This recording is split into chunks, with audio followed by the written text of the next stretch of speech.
அந்த நிலையில அழுந்து வைக்கிறார் பெருமானுடைய கருணை. திருநாவுக்கரசர் பெருமான்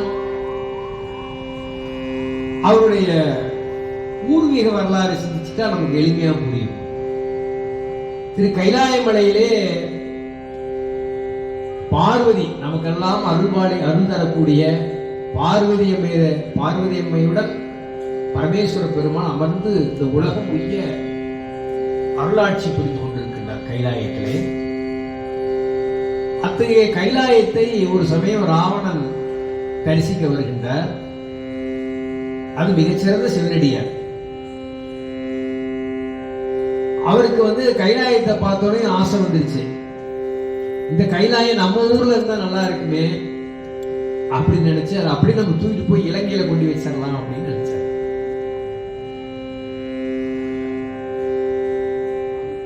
இறைவனுடைய திருவுளப்படிதான் எல்லாமே நடக்கும். நம்ம இறைவன் வீட்டில் இருக்கிற இறைவனே நம்ம தூக்கிட்டு போய் நம்ம போயிட முடியுமா? தவறல்லவா?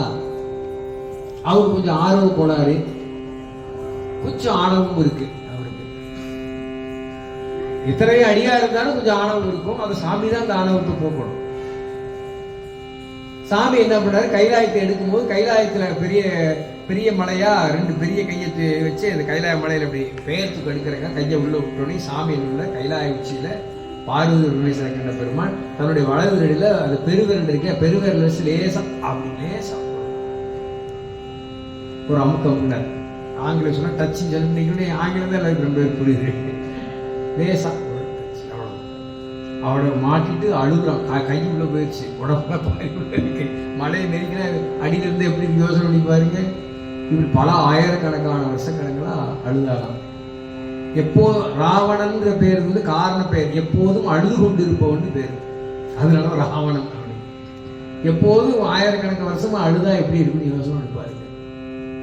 அதே கைலாயத்துல கருணையே வடிவமான ஒரு முனிவர் பெருமான் இருந்தார். அவர் பேர் வாகீஸ்வர முனிவர். முனிவர் பெருமக்கள் எப்போதும் இறைவனை சிந்திப்பாங்க. இறைவனை சிந்திக்க சிந்திக்க அவர் அருள் அவங்களுக்கு கிடைப்பதனால இறைவன் எல்லா உயிர்களுக்கும் அன்பு பாலிப்பதை போல கருணையா நோக்குவதை போல அவங்களும் கருணையா பார்ப்பாங்க. யாரோ ஒரு ஆன்மா அழுகிற ஒடி கேட்டோடனே இவர் வர்றார். கைலாயத்தோடு பார்த்தா ராவணன் அழுதுகிட்டு, என்னப்பா ஆச்சு? தெரியாம மலையை தூக்கிட்டே இப்படி நான் எவ்வளவு சிக்கிட்டேன், என்ன பண்றதுனே தெரியல, ஆயிரக்கணக்கான வருஷமா அழுதுட்டு இருக்கேன், இந்த துயரத்திலிருந்து விடுபடக்கூடிய மார்க்கம் எனக்கு தெரியல, ஏன்னா இறைவன் கொடுத்த தண்டனை இல்லையா, அதனால என்னன்னு தெரியல அப்படின்னு சொன்னார். அப்போ திருநாவுக்கரச பெருமான் கவலைப்படாதேன்னு அவருக்கு ஒரு உபதேசம் சொல்றார். ராவணனுக்கு உபதேசம் புரிகின்றார். நீ இசையில் வல்லவன், அதனால எல்லா சிவபெருமானுடைய திருநாமமாகிய மகாமந்திரம் வேதத்தின் நடுவில் உள்ளது திரு ஐந்தெழுத்து ஸ்ரீ பஞ்சாட்சரத்தை இனிய இசை கொண்டு நீ பாடு, ஜபம் பண்ணி பாடு, உனக்கு இறைவன் அருள் புரிவார் என்ற ஒரு ரகசியத்தை சொல்லிட்டார், உபதேசம். உடனே என்ன பண்ணாரு, அப்போ அவருக்கு இசைக்கருவி வேணுமா இல்லையா? இசைக்கருவி வீணை யாழ் எதுவும் இல்லை. அதனால பண்ண தன்னுடைய உடம்புல இருந்து ஒரு பகுதியை நரம்ப எடுத்து அதையே யாழாக்கி, அல்லது வீணை கூட நீ எடுத்துக்கலாம், அதை யாழாக்கி அதை வாசித்து திருநெய்ந்திருந்து கொண்டு அப்படியே உள்ள உருகிற அளவுக்கு இசையோடு வாசிக்கிறார். ராவணன் ரொம்ப இசை மேதை, காம்போதி என்ற ராகத்தெல்லாம் அவர் தான் கண்டுபிடிச்சார். நிறைய ராகங்களை கண்டுபிடிச்சிருக்கிறார். அப்படி இனி இசை கொண்டு பாட இறைவன் மகிழ்ந்து அவருக்கு அருள் புரிகின்றார். அருள் புரியும்போது என்ன பண்ணாரு, வாளும் நாளும் கொடுத்தாராம். வாள் என்பது அந்த வாளை கையில வச்சிருக்கிறவரையும் யாரையாலையும் அவரை வெல்ல முடியாது. நாளுன்றது நீண்ட ஆயுள், பல ஆயிரக்கணக்கான நீண்ட ஆயுளும் வாழும் கொடுத்துருக்க. நீண்ட ஆயுள் ஆரோக்கியமும் வெற்றியும் தானே வாழ்க்கையில் ரொம்ப பிரதானம். ரெண்டுமே அவர் கொடுத்துட்டார். ஆனா அதை வரம் பெற்றதுக்கு பின்னாடி அவரு எத்தனையோ பிரச்சனை பண்ணாரு ராவணன். இறைவன்கிட்ட வரம் வாங்கிட்டு அதுக்கு பின்னாடி எல்லா வேலையும் பண்ணுவாங்க. அது வேற விஷயம், நம்ம அது போக வேண்டாம். இப்ப என்ன பிரச்சனைனா, இறைவன் தண்டிச்சத அது விடுதலையை பண்ணி கொடுத்துட்டார் வாகீஸ்வர முனிவர். ஐயோ உயிர் வேதனைப்படுது அப்படின்னாரு. ஆனாலும் அந்த அபச்சாரம் தானே, இறைவன் கொடுத்த தண்டனையை மீறுவது உருவான அப்படின்னாலும் அவருக்கு ஒரு வினை சேர்ந்துச்சு. வாகீஸ்வர முனிவருக்கு வினை வந்துட்டா அவங்க நில உலகத்துல பிறந்துதான் ஆகணும். அதனால அதனை வினையை கழித்து இந்த உலக உய்ய பல தொண்டுகளை செய்து வந்து நம்மை வந்து அடைவாயாக ஆகிய சொல்வதற்கு. அப்ப வினையை கழிக்கணும், அப்புறம்தான் இறைவனுடைய அருள் கிடைக்கும். முதல்ல தெரிஞ்சுக்கணும் இல்லையா? வினையை கழித்து மீண்டும் நம்ம அருள் பெற்று பல திருத்தொண்டுகள் செய்து பலரையும் நல்வழிப்படுத்தும் மார்க்கத்தை நீ உருவாக்கி மீண்டும் வந்து நம்மை அடைவாயாக என்று அருளினார். அத்தகைய வாகீஸ்வர முனிவர் தான் திருநாவுக்கரசராக நில உலகத்தில் அவதாரம் செய்தார். அப்ப பெரியவங்கன்னா மேல இருக்கிறாங்க, கீழே வந்து அவங்க ஏதோ ஒரு வினை செய்யறாங்க, அது நம்ம உலக நன்மைக்கு, உலக நன்மைக்காகத்தான் அவங்க கீழே வர்றாங்க இறைவனுடைய அருளால். இங்க தமிழகத்திலே திரு முனைப்பாடி நாடு அப்படின்னு உண்டு. சேர நாடு, சோழ நாடு, சொல்றோம் இல்லையா?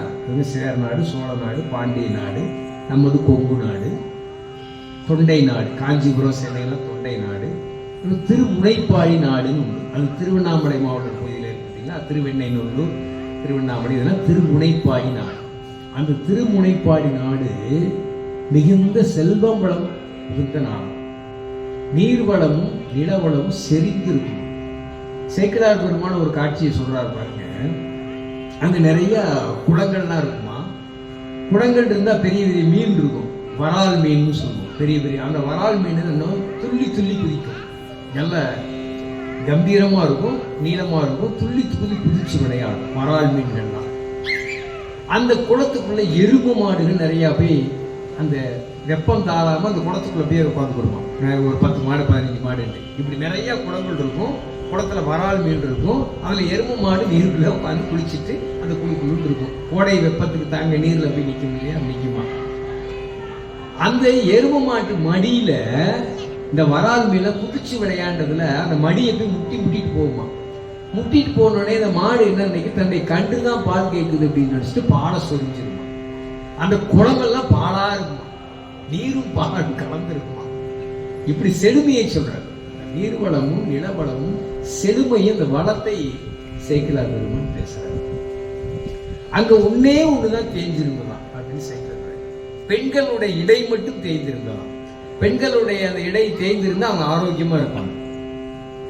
பெண்கள் ஆரோக்கியமா இருந்தா அந்த நாடே சிறப்பா இருக்கும். அங்க கரிய நிறம் கொண்டது கருமை அப்படின்னு சொன்னா பெண்களுடைய கூந்தல் மட்டும்தான் கருமையா இருக்கும். அங்க ஒரே ஒரு சிறுமை இருக்காது, வறுமை என்ற சிறுமை சுத்தமா இல்லை. இப்படி நல்லோர்களும் வல்லோர்களும் ஒழுக்க சீடர்களும் நிறைந்த நாடுதான் திருமுனைப்பாடி நாடு. சேக்கிழார் பெருமான் சொல்றார், நம்ம சைவ சமய பரமாச்சாரியர்களில் திருநாவுக்கரசரும் சுந்தரமூர்த்தி சுவாமிகளும் அவதாரம் செய்த நாடு. எவ்வளவு பெரிய புண்ணியத்தலம் அப்படின்னு நிகழ்ந்து பாடுவார். சரி, நமக்கு சைவ குரு ஆச்சாரியார் யாரு? சேக்கிழார் பெருமான். வைணவ ஆச்சாரியாரும் பேசுறார். ஸ்ரீவில்லிபுத்தூர் ஆழ்வார்னு ஒரு வைணவ அடியார் இருக்கிறார். அவருடைய மகன் வரம் தருவார். அவர் பேரே வரம் தருவார். அவர் ஒரு பாட்டுல பாடுறாரு, எல்லா வல்ல சடையில் பிறையணிந்தவரும் கொன்றை சூடியவருமான சிவபெருமானை துதித்து அருள் பெற்ற மூவரில் இருவர் பிறந்த ஊர் அல்லவா அப்படின்னு பாடுறாரு. மூவரில் இருவர் பிறந்த அவதாரம் செய்த ஊர் அல்லவா அப்படின்னு ஒரு வைணவர் பாடுறார். இருவரை போட்டுறாங்க பாரு. இந்த பாகுபாடுகள்லாம் பிற்காலத்துல தான் வந்தது. பெரியவங்க எல்லாம் அப்படி பாகுபாடெல்லாம் பார்க்கல. ஆழ்வார் பெருமக்கள் சிவபெருமான நிறைய துதித்து இருக்கிறாங்க. மகாவிஷ்ணு திருமாலெல்லாம் அடியார்களே தலைமையான அடியார் அவர் தான். நமக்கெல்லாம் அடியார்களே பெரிய அடியார் யாரு? ரொம்ப மாதவம் செய்த அடியார் யாருன்னா மாதவன். திருமால் மகாவிஷ்ணு நிறைய தவம் செய்த. சிவபூஜையில 1008 மலர்ல ஒரு மலர் குறைஞ்சிச்சு தன்னை கண்ணையே தோண்டி சிவபூஜையில வச்சாரு பாருங்க. 1008வது மலர்னு. அப்ப எவ்வளவு பெரிய அடியாரா இருப்பாரு. நம்மெல்லாம் வணங்கக்கூடிய மிகப்பெரிய வணக்கத்துக்குரிய. இப்ப கூட திருமார் பேர் நம்ம படிச்சோம். திருமார் பேரு பெற்று சிவபூஜை செஞ்சு பேர் பெற்றிருக்கலாம். அத்தகைய வைணவர்களும் அனைவரும் போற்றக்கூடிய ஆச்சாரிய பெருமக்கள் நம்மளுடைய ஆச்சாரியர்கள். அவரின் நாவுக்கரசரும் சுந்தரமூர்த்தி நாயனாரும் அவதார செய்த புண்ணிய தலம். அந்த தலத்துல நிறைய புகழ்பெற்ற நகரங்கள் நிறைய இருந்ததாம். அதுல திரு ஆமூர் என்ற தலம் ரொம்ப சிறப்பான தலம். அந்த ஊர்ல ஒருவர் வாழ்ந்து வந்தார். வேளாளர் வகுப்பை சார்ந்தவர், விவசாயம் செய்யக்கூடிய வேளாளர்.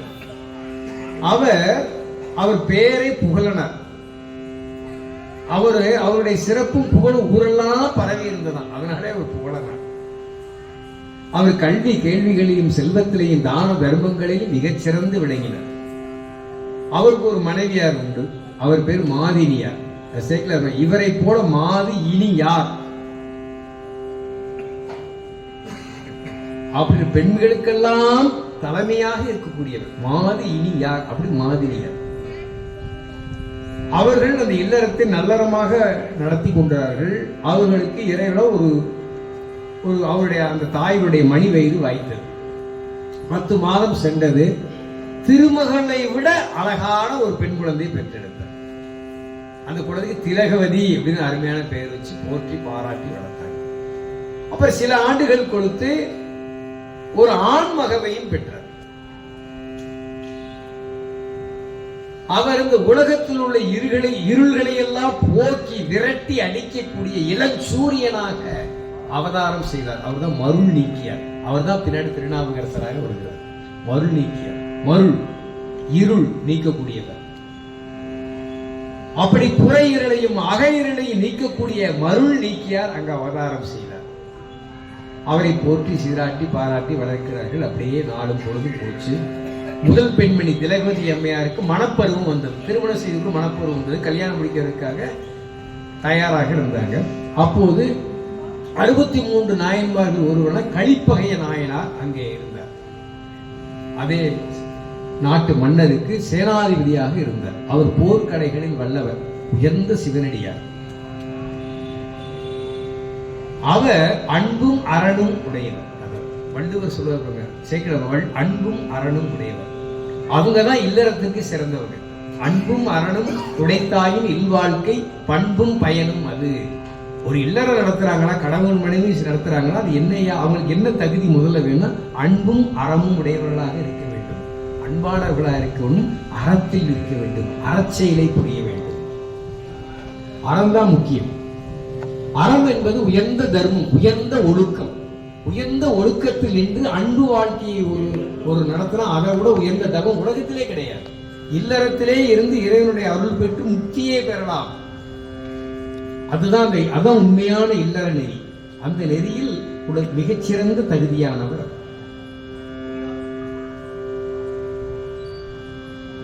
அவர் மருளீக்கியாருடைய தமக்கையார் இருக்காங்க இல்லையா, புகழனாருடைய மகள், மாதினியார் மகள் யாரு? திலகவதி. திலகவதி அவங்களுடைய பெற்றோர்கள்லாம் கேள்விப்படுறாங்க. திலகவதியை கலிப்பகைய நாயனாருக்கு திருமணம் வச்சு கொள்ளலான்னு பெரியவர்களை பேச முடிவெடுக்கிறதுக்காக சில அறிவில் சிறந்த பெரியவர்களை தூது விடுகிறார்கள். அவர்கள் இங்கே பெண்ணை பார்த்து பேசுறது, இப்படி கலிப்பகையார திருமணம் முடிக்கணும்னு அவங்க வெள்ளத்தாரெல்லாம் விரும்புகிறாங்கன்னு அவர் ரொம்ப சந்தோஷப்படுறார். சரின்னு சொல்லிட்டார் பெண்ணை திருமணம். அப்ப கலிப்பையாருக்கு இந்த பெண்மணி தான் பேசி முடிச்சாச்சு. திருமணத்துக்கு நாள் குறிக்க வந்தாச்சு. இந்த அளவு நெருக்கமான நேரவையில மன்னர்கிட்ட இருந்து ஒரு ஓலை வருகின்றது கலிப்பைய நாயனாருக்கு. அதாவது வடநாட்டு மன்னன் இங்கே போர் புரிவதற்காக வருகின்றான். அவன் வரும் முன்பு நாம் அவனை தடுத்து விட்டு இந்த போரில் அவனை வென்று அவனுடைய நாட்டை நான் கைப்பற்றி வர வேண்டும் என்று மன்னன் நினைத்தார். இதுக்கு மிகச் செம்மையானவர், தக்கவர் யாருன்னா கலிப்பகையார் தான். அவரை கூப்பிடுங்க. அவர் அனுப்புறார். இப்ப திருமணம் அதனால நின்று போச்சு. அவர் போருக்கு போய் அங்க எதிரிகளெல்லாம் வென்று பின்பு வெற்றியோடு வந்த பின்பு தான் திருமணம். இந்த நிலையில நாளும் போடும் போய்கிட்டே இருக்குது. அங்க போர் நடந்துகிட்டே இருக்குது. இந்த நிலையில ஒரு நாள் புகழனாருடைய வினை முடிந்தது. வினை முடிந்த திணை அளவு கூட அங்க உயிர் இருக்கார், உடம்புல இருக்கார். அவருடைய வினை முடிந்தது. அதனால உயிரை உடம்பை விட்டு உயிரும் பெரிது சிவனடி சேர்ந்தார். கணவனை விட்டு நான் இருக்க முடியுமா என்று அந்த கற்குடை அம்மையார் மாதி இனியார் அவர் ஒரு முடிவெடுத்தாங்க.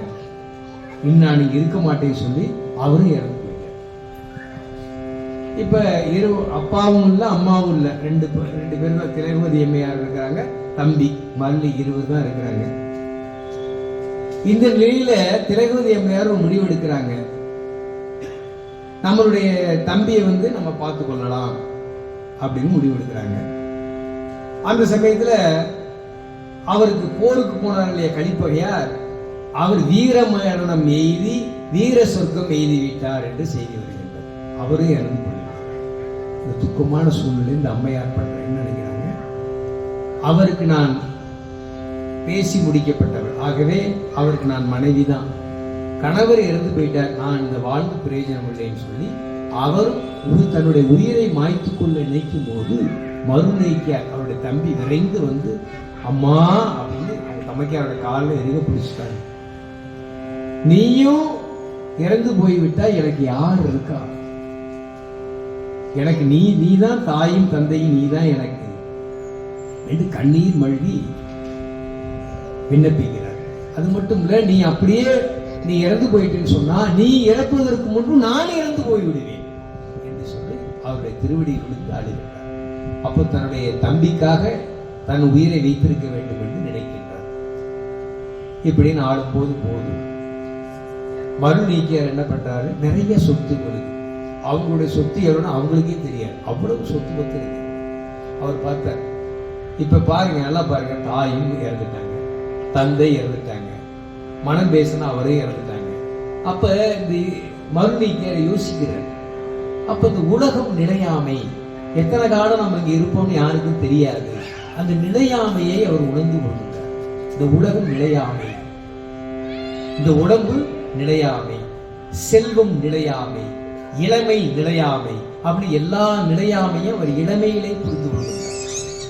அதுக்கு என்ன காரணம், அவர் முனிவராக இருந்த பெருமான் எளிமையாக உணர்ந்து கொள்கின்றார். ஆகவே இத்தனை சொத்து பத்து பிரச்சனை என்ன பண்ண போறோம், தான தர்மங்கள் நிறைய செய்யலாம் அப்படின்னு சொல்லி நிறைய அறச்சாலைகள், தர்மசாலைகள், அன்னச்சத்திரங்கள், தண்ணீர் பந்தல்கள், கல்வி சாலைகள், இது மாதிரி குளம் வெட்டுதல், நந்தவனம் மொய்த்தல், அப்படி நிறைய அறப்பணிகள் நிறைய செய்யும். இப்படி அறப்பணி செஞ்சுக்கிட்டு இருக்கையிலே அவருக்கு ஒரு எண்ணம் வந்தது, மறுநீக்கியார். என்ன எண்ணம் வந்ததுன்னு சொன்னா, இந்த நிலையாமையான உலகில் நாம் இருந்து நாம் என்ன செய்ய போறோம், அதனால் நிலையான ஒன்றை நாம் தேடி செல்ல வேண்டும் என்று நினைக்கின்றார். அப்ப நிலையான ஒன்று என்ன அப்படின்னும் போது இந்த இடத்துல சேக்கிழார் பெருமான் மிக அருமையாக ஒரு செய்தி, நம்பெருமான் அருளாமையினால், சிவபெருமான் இத்தனைக்கு அவர் சைவ சமய குடும்பத்தில் பிறந்திருக்கிறார். அவங்க குடும்பமே சைவ சமய நெறியை பின்பற்றுகின்ற குடும்பம். ஆனாலும் அந்த சைவ சமயத்தில் இருக்கணும்ன்ற எண்ணம் அவருக்கு வரவில்லை. ஏனென்றால் சைவ சமயத்தில் ஒருத்தர் இருக்கணும்னா நம்பெருமான் அருள் இருந்தால் மட்டும்தான் இருக்க முடியும். அதனால நம்பெருமான் அருளாமையினால், பெருமானுடைய அருள் அவருக்கு இல்லாததுனால புறச்சமயத்துக்கு போயிட்டார். அவருக்கு அருள் செய்யல சாமி. ஏன்னா அவர் சொன்னார்ல, உங்களுடைய வினை கழியணும் அப்படின்னு சொல்லியிருக்காரு. அந்த வினை கழிகிற வரைக்கும் அவர் சைவ சமயத்தில் இருக்க முடியாது. புறச்சமயத்துக்கு ஓரளவாக வினை கழிந்தா தான் சைவ சமயத்துக்கு வர முடியும். திடீர்னு ஒருத்தர் கோயில் குளத்துக்குலாம் வர முடியாது. நம்ம சொல்லலாம், இத்தனை பேருமா நீங்க போலாமே செய்யல, நாங்க வரமாட்டாங்க. ஏன்னா வினை அதிகமா இருக்கு, அது கழிந்த பின்பு தான் வர முடியும். அதுக்கு இறைவனுடைய அருள் இருக்கணும். இறைவனுடைய அருள் இல்லாமல் ஒருத்தர் திருக்கோயிலுக்கு வர முடியாது. இது மாதிரி நல்ல விஷயங்களை கலந்து கொள்ள முடியாது. ஆகவே அவர் என்ன மறுநீக்கியார் நிறைய தான தர்மங்களா பார்த்து நிலையான ஒன்று சொல்லி புறச்சமயத்துக்கு போயிட்டார். அன்றைக்கு இருந்த புறச்சமயம் என்ன, சமணம், புத்தம், இந்த சமயங்கள்லாம் இருந்தது. அதுல சமணத்தை அவர் தேர்ந்தெடுத்துட்டார். சமண சமயத்துக்காரங்க என்ன பண்ணுவாங்கன்னு சொன்னா, பசுந்தோல் போர்த்திய புலி அப்படின்னு செய்கிறார். எப்படின்னா, அவர் கொல்லாமை என்ற ஒரு அறத்தை மேல போத்திக்குவாங்க. ஆனா கொலையை சாதாரணமா பண்ணுவாங்க. கொலை செய்வதில் வல்லவர்கள். ஆனா அவங்க போர்த்து கொண்ட போர்வை என்னன்னா, தோடு என்னன்னா, கொல்லாமை என்ற அறத்தை போர்த்து கொள்வார்கள். இப்ப புலி என்ன பண்ணும், ஒருத்தரை கொல்லும். அது உண்மையான இயல்பு என்ன, கொல்லும். அப்ப புலி கொல்லக்கூடியதுன்னு எல்லாத்துக்குமே தெரியும். அப்ப அந்த புலி என்ன பண்ணுதுன்னா, பசு யாரையும் கொள்ளாது, அது சாதுவான. பசுனுடைய தோலை எடுத்து புலி மேல போத்திக்கிடுச்சுன்னு வைங்க, வெளியில பாக்குறவன் என்ன பண்ண, புலின்னு பார்க்க மாட்டாங்களே, பசுன்னு தானே பார்ப்பாங்க. அதே போல புலி போன்றவர்கள் தான் கொல்லக்கூடியவர் தான், கொலை செய்யக்கூடியவர்கள் சமணர்கள். ஆனால் பசு என்ற தோலை போர்த்தி கொள்வதில் கொல்லாமை என்ற நாங்கள் கொல்ல மாட்டோம், உயிர்கள் மீது அன்புடையவர்கள் என்றது ஒரு வார்த்தை மேல போர்த்தி கொண்டு நடிப்பார்கள். அவர்களுடைய இனிய சொற்களில் மயங்கி அந்த சமயத்துக்கு போயிட்டார். அந்த சமயத்துக்கு போயிட்டு அங்க சமய நூல்கள்லாம் கொடுக்குறாங்க, நிறைய படிக்கிறார். அவர் ஏற்கனவே பல நூல்களை கற்ற வாகீச முனிவர் அல்லவா முந்தைய பிறவியில. அதனால கற்பூர மலையில ஒரு துளி நெருப்பு பட்டா எப்படி இருக்கும், அது மாதிரி அவங்களுடைய சாஸ்திரங்கள்லாம் எளிமையா கற்றுக்கொண்டு அதில் நிபுணத்துவம் வாங்கிட்டார், வல்லவராகி அந்த சமயத்துக்கு தலைவராயிட்டார். அது தர்மசேனர் என்ற பட்டம் கொடுத்து சமண சமய தலைவராயிட்டார். யாரு? இப்ப அவருக்கு பேர் தர்மசேனர். இதையெல்லாம் அம்மா பாக்குறாங்க, திலகவதி அம்மையை பாக்குறாங்க. மனசு ரொம்ப நொந்து போயிட்டாங்க.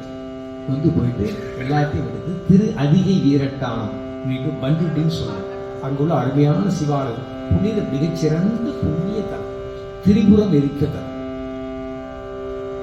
அங்கே போய் பணி செய்ய வேண்டும், தொண்டு செய்ய வேண்டும். அங்கே ஒரு சின்ன எளிமையான ஒரு மடம் அமைத்தாங்க. அந்த மடத்தில் இருந்து தன்னுடைய ஆடையை வெண்புடவையாக ஆக்கி கொண்டு, அணிகலன்கள் எல்லாம் மொத்தமாக எந்த அணிகளும் இல்லாம எளிமையான வெண்புடவை ஆடலாம், ஒரு செல்ல சேலை ஆடை மட்டும் உடுத்திக் கொண்டு ருத்ராசனமும் திருநீரை இட்டுக்கொண்டு காலையில அந்த அம்மா எந்திரிப்பாங்க. அங்கே கெடிலி நதி இருக்கு, அந்த கெடிலி நதியில் நீராடுவாங்க. நந்தவனத்தில் பண்ணதுதான் படித்தோம், திருநீல பதியதான் நந்தவனம். அங்கே ஒரு அருமையான நந்தவனம், மடத்துக்கு பத்திரம் நந்தவனம் அமைச்சாங்க. அந்த பராமரிப்பு செஞ்சாங்க. அதை மலர்கள் எல்லாம் பறித்து பூமாலையாக கட்டி அந்த திருக்கோயிலில் சிவாச்சாரம் கொடுத்து சாமிக்கு அந்த மாலையை சாப்பிட்டு கண்ணார கட்டி சொல்லுவாங்க. அப்போ காலையில் அந்த அம்மாவுடைய பணி என்னன்னா கால் திருத்தொண்டு செய்வது, கை திருத்தொண்டுன்னு சொல்லுவோம். உழவார பணி முதல்ல உழவார பணி அம்மா தான் செஞ்சாங்க. அவங்க காலையில் எந்திரிச்சு நீராடுவது, திருநீர் எடுத்து பஞ்சாதரசனம் செய்து திருக்கோயிலுக்கு முன்பு அழகிடுதல் மெழுக்கிடுதல், நல்லா கூட்டி சுத்தம் பண்ணி சாணத்தை கொண்டு மெழுகி நல்லா கோலம் எல்லாம் இட்டு மலர்களுக்கு மலர்வனம் சென்று படுத்து சாட்டி கண்ணீர் வழுது பெருமானை நாளோறும் உயர்ந்த தவத்தை நாளோறும் செய்யும். ஒவ்வொரு நாள் தவம் செஞ்சு பெருமானை தொழும்போது ஒரு பிரார்த்தனை இருப்பாங்க. அடியேனுடன் பிறந்த தம்பி சகோதரர் இப்படி சைவ சமயம் சாராது, சைவத்தின் மேல் சமயம் வேறு இல்லை என்று புரியாம ஒரு சமயம் போயிட்டாரே, பெருமானே என்னுடைய தம்பியை நல்லபடியாக திருத்தி சைவ நெறியில் செலுத்தி அவனுக்கு ஒரு நல்ல உயிரை தர வேண்டும் என்று நாள்தோறும் பிரார்த்தனை. இப்படியே வருஷங்கள் உருண்டு ஓடுது. திருநாவுக்கரசர் அங்க இருக்கிறாரா, இப்ப அவர் பேர் தர்மசேனர், சமண சமயத்துக்கு தலைவர். அவர் போய் முதல்ல என்ன தெரியுமா பண்ணாரு, புத்தர்களோட வாது செய்து புத்த மதத்தை ஒழிச்சுக்கிட்டார். சமண சமயம் தான் தலைமையான சமயம் கொண்டு விட்டார். அந்த அளவுக்கு மிகப்பெரிய வளர்ச்சி. அல்ல புத்தத்தை வாதில் வென்று சமண சமயமே சேர்ந்ததை நிறுவி அவங்க சமண தலைவராக இருக்கிறார். இப்படி சாமிக்கு இப்ப 70 வயதானது. திருநாவுக்கரசருக்கு 70 வயசாச்சு. நாள்தோறும் அம்மா பிரார்த்தனை பண்ணுவாங்க. திருவதிகை வீரட்டானுக்கும் திருத்தொண்டு செய்து நாள்தோறும் பிரார்த்தனை பண்ணுவாங்க. ஒரு நாள் பெருமான் அருள்கின்றார், திலகவதியே உன்னுடைய கவலையை ஒளி, உன்னுடைய தம்பியாக இருந்த மழுநீக்கியார் முன்பு நம்மை நோக்கி தவம் செய்த முனிவன், வாகீச முனிவன் ஒரு வினையின் வசத்தால் இங்கே அவதாரம் செய்திருக்கின்றார். கவலைப்படார், அவனுக்கு நான் சூளை நோயை கொடுத்து தடுத்து ஆட்கொள்கின்றோம். நோயை கொடுத்து தடுத்து நாம் ஆட்கொள்வோம், கவலைப்படாத. இப்ப ஆசிரியர் வாக்கு அம்மா கொஞ்சம் மகிழ்ந்தாங்க. அப்படியே இருந்தாங்க. சாமி என்ன பண்ணிட்டாருன்னா அங்க தர்மசேனருக்கு சூளை நோயை கொடுத்துட்டார். உடனே வயிற்று வலி நோய், அந்த குடலை அப்படியே புரட்டி எடுக்குமா அந்த வயிற்று வலி. சூளை நோய் வெப்பால வர வெப்பு நோய். குடரோடு துடைக்கி முடக்கி இட, அவர் எப்படியெல்லாம் வேதனைப்பட்டு தேவாரத்தில் அவரே பாடுறாரு. குடரோடு துடைக்கி முடக்கி இட அப்படின்னா அவ்வளவு துன்பத்தை கொடுமையான நோய் வயிற்று வலி நோய். அந்த நோயை வயிற்று வலி துடிக்கிறார்.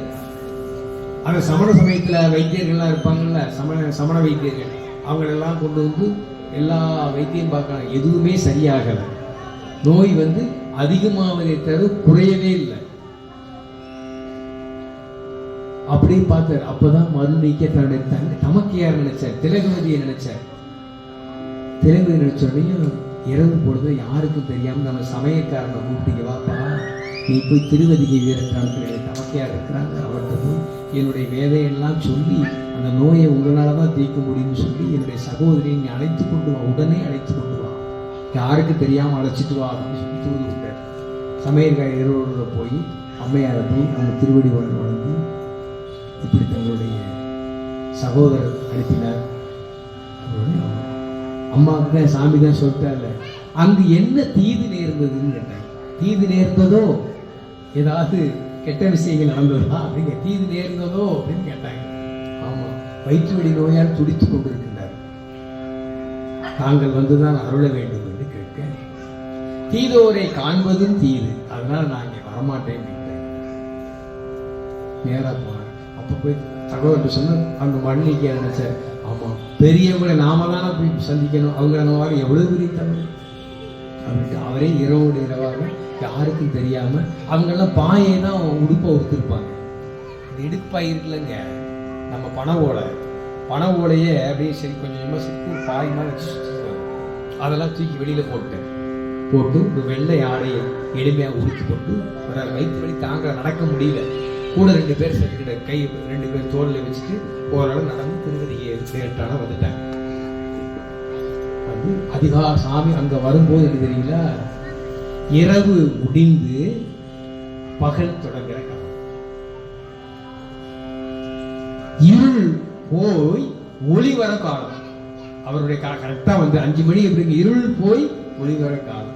எனக்கு வந்து ஒளி வரப்போகுது, ஒளியை நோக்கி வந்துட்டாரு இல்லையா, இருள் போய் சமண இருள் நீங்கி சைவ ஒளி வரப்போகின்றது. நேரா திருவடி மடல்ல திருவடி அம்மானு விழுந்தார். பரசமய படுகுழியில் வீழ்ந்த நீர் எழுந்திரும் அப்படின்னாங்க. படுசமய படுகுழி, புறசமயங்கள்லாம் குழியில போய் விழுந்த மாதிரிதான், நீங்க மேல வரவே முடியாது. அப்ப பொதுவா எல்லாரும் மேலதான் இருந்திருக்கிறோம், தெரியாம அதுல விழுந்துட்டா யாரு தூக்கி விடுறதுக்கு யாரு வேணும், யாராவது ஒருத்தர் வேணும். பெரிய நன்னறி படைத்தவர்கள் சைவ குருமார்கள் இவங்கதான் பெரியவங்க. அருள் கொடுத்து கையேற்றும் ஐயன் ஐயாரரே அப்படின்னு நாவுக்கரசர். அந்த சாமி தான் அந்த அருள் கை கொடுத்து நம்மளை மேல ஏற்றணும், இல்லைன்னா யாரும் வேற யாரும் கிடையாது, உலகத்துல யாரும் கிடையாது. இங்க திலகவதி அம்மையார் இறையருளால செய்கின்றாங்க. படு சமய படுகொடியில் வீழ்ந்த நீர் எழுத்திருந்தாங்க, வணங்கி அடியேனுடைய நோயெல்லாம் போக்கி அருள வேண்டும் என்று வேண்டுகிறார், கண்ணீர் மொழி வேண்டுகிறார். அப்ப அம்மாள் வந்து திருவதிகை நிறைந்த பெருமானை மனசார பிராசப்படுத்தி திருநீரை எடுத்து திருவைந்தலத்தை ஓதி திருநாவுக்கரசருக்கு பஞ்சாட்சரம் ஓதி திருநீரை எழுதுகிறார். அப்படியே வயிற்று வழியில் ஒரு பாதி அளவு குறைஞ்சு போச்சு, ஓரளவு தெம்பு வந்துருச்சு. அப்படியே பணிஞ்சு நிற்கிறார். நீர் எண்ணும்போது, அதாவது கோயிலுக்குள்ள போறதுக்கு ஒரு தகுதி பழங்காலத்துல உண்டு. என்ன தகுதி தெரியுங்களா, குருமார்ட்ட ஆசீர்வாதம் வாங்கிட்டு அவங்க உபதேசம் பெற்றதுக்கு பின்னாடி தான் கோயிலுக்குள்ள போகணும்னு ஒரு விதி இருக்கு. இதெல்லாம் இப்ப சொன்னா வேற மாதிரி பேசிடுவாங்க, ஆனா உண்மையிலே ஆகம விதி அதுதான். குருவுடைய அருள் இருந்தா தான் திருவருள் இருக்கும். பலரும் கோயிலுக்கு வர்றாங்க, சாமி அருள் செய்யலையே, அருள் செய்யணும், எப்படி அருள் செய்யலாம், இன்னும் குரு அருள் இருந்தா தான் அவர் அருள் செய்யறாரு. ஏன்னா இந்த குருவை நியமிக்கிறதே அவர் தானே. இப்ப சிவபெருமான் திருவதிகை வீரற்றானது பெருமான் நேரடியா திருநாவுக்கரசருக்கு அருள் செஞ்சாரா? இல்லையே, திலகவதி அம்மையார் தான் அருள் செஞ்சாங்க. திலகவதி அம்மையார் தான் குரு. குருவருள் இருந்தா தான் திருவருளை பெற முடியும். ஆகவே கோயிலுக்கு செல்லக்கூடிய தகுதியை முதல்ல கொடுக்குறாங்க. திரு பஞ்சாட்சரத்தை ஓதி திருநீரை இட்டு வா கோயிலுக்கு, அடுத்து அவர்தான் கோயிலுக்கு கூப்பிடுறாங்க. அப்புறம் தான் கோயிலுக்குள்ளே போகணும். குருவருள் பெற்று கோயில் இடமிருந்து வளமா அம்மையார் வந்து திருப்பணி செய்யறாங்க. இப்ப காலையில எழுந்திரிச்சோன்னையும் அலைகிட்டு மெழுக்கிட்டு பூமாலை புனைந்தேத்தி அந்த பணியை செஞ்சிட்டு இருக்காங்க. அங்கு மருநீக்கியார் இடமிருந்து வளமாக வந்து கண்ணீர் சொல்லிய பெருமானை திருவதிகை அப்படியே கண்ணீர் மல்க நிற்கின்றார். அவருக்கு ஒன்றும் வாக்கே எழல. அப்பொழுது பெருமான் அருளுகின்றார். திருநாவுக்கரசரே என்ற நிலம் முந்திய பிற வாகீசர். வாகீசரோட இன்னொரு பேர் தான் வாக்குக்கு ஈசர். வாக்கு நாவு, ஈசர் அரசர். ஈசர்னா ஆளுமை, அரசர். திருநாவுக்கரசரே இனி உன்னுடைய நோய் எல்லாம் நீங்கும் என்று அருள்கின்றார். அப்பொழுது அவர் அருள் உள்ளிருந்து உணர்த்த, திரு அதிகை வீரட்டானத்து பெருமான் அருள் உள்ளிருந்து உணர்த்த உற்றாயினவாறு விளக்கேணி என்று உலகம் உய்ய தேவாரத்தை அருகின்றார். இதான் முதல் தேவாரம். உலகத்துக்கே முதல் தேவாரம் தான். முதல்ல தேவார சாமி தான் பாடியிருக்கிறார். திருநாவுக்கரசர் சாமியும் ஞான சம்பந்தருக்கான ஒரு காலம்தான்.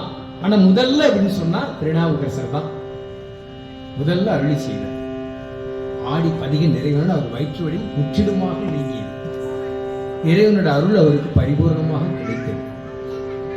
எடுத்தோன்னு திலகோதி அம்மையார் அவர் மகிழ்ச்சி அடைகிறாங்க. அவரை மீண்டும் வணங்கி அப்படியே வர்றாங்க. பல திருத்தலங்களில் அவர் அங்கே ஒரு சில காலம் வீட்டில் இருக்கிறாங்க. இப்ப என்ன ஆச்சுன்னா செய்தி நாடு முழுவதும் பரவிடுச்சு.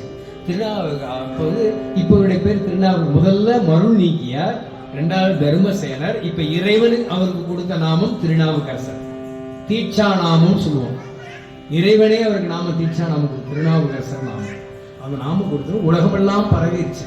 எல்லாம் செய்தி எல்லாம் பரவணும்னு என்ன ஆச்சுன்னா சமணர்கள்லாம் மொத்தமா கூப்பிட்டு ஒரு யோசிச்சாங்க என்ன பண்றது அப்படின்னு பண்ணாங்க. அவங்களுடைய எண்ணம் என்ன, இவர் இவர் தான் இப்ப சமண சமயத்துக்கு தலைவரா இருந்தார். ஒரு சமண சமய தலைவர் இப்ப சைவ சமயத்துக்கு போயிட்டாரு அப்படின்னு அவங்களுக்கு தாங்க முடியல. இவங்களுடைய நிலை என்ன, எடுத்து வைத்து பழப்புக்கு என்ன, மன்னர் மானியம் கொடுக்க மாட்டாரு, நிதி உதவி வராது, பொருளாதாரம் இருக்காது, இவங்க எப்படி என்ன பண்ண முடியும்? அவங்க என்ன பண்ணுவாங்க, அவங்களோட உண்மையான குரல்ல பொய்யும் புரட்டும் ஏமாற்றுவதும் கொலை தொழில் புரிவதும் அதான் உண்மையான இயல்பு. இப்ப அது வெளிப்பட போகுது. என்ன பண்ணாங்கன்னா அவங்க கூட்டம் போட்டு இன்னைக்கே மன்னன்ட்டு போய் சொல்லணும், என்ன சொல்லணும் அப்படின்றது இவங்களுக்குள்ள பேசி முடிவு பண்ணிக்குவாங்க. என்ன சொல்லணும்னா, இப்போது திருநாவுக்கரசர் இருக்கிறது தர்மசேனராக இருந்தவர். நம்ம மன்னனும் சமண சமயத்தை சார்ந்தவர் தான். இப்படி சமண சமயத்தை சார்ந்த தர்மசேனானவர் தன்னுடைய தமக்கியிடம் போக வேண்டும் என்று கருதி பொய்யாக வயிற்று வலி வந்ததை போல நடித்து அங்கே போய் கோயில்ல வழிபாடு செய்ததுக்கு பின்பாடு வயிற்று வலி நோய் போய்விட்டதாக என்று பொய்யை சொல்லி நமது சைவ சமயத்தை சமண சமயத்தை பழிக்கிறார்கள். இதெல்லாம் செய்யலாமா அப்படின்னு மன்னன்ட்ட போய் பொய்ய சொல்லுவோம் அப்படின்னு துணிந்து மன்னன்ட்ட போய் இந்த பொய்ய சொன்னாங்க. மன்னன் அப்படியா நான் என்ன செய்வேன்னு கேட்டாங்க. அவரை நாம் கொல்வதை தவிர வேறு வழி இல்லை, அதனால் அவர் கொலை செய்ய வேண்டும் என்று சொன்னார். இப்ப என்ன செய்யணும், சுண்ணாம்பு நீற்றறையில் அவரை போய் செலுத்துக அப்படின்னு சொன்னார். காலவாசல் இல்லையா, சுண்ணாம்பு காலவாசல் நல்லா அரைச்சிருக்காங்க, அப்படியே கொழுந்து விட்டு எரியும் நெருப்பு.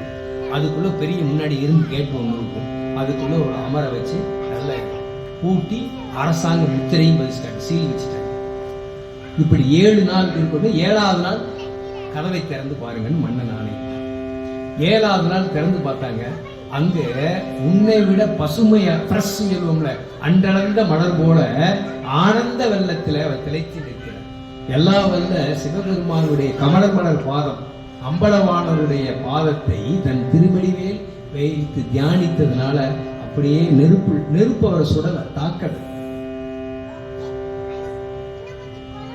சாமி சொல்ற திருமூலன், புனலிலும் கண்ணியன் தீயிலும் வெய்யன். தீதான் இருக்கிற வெப்பம் மிகுந்தது, அதை விட வெப்பமானவர் சிவபெருமான் அப்படின்னு. உலகத்திலே ரொம்ப வெப்பமான தீ தான், அதை விட வெப்பமானது யாருன்னா சிவபெருமான்.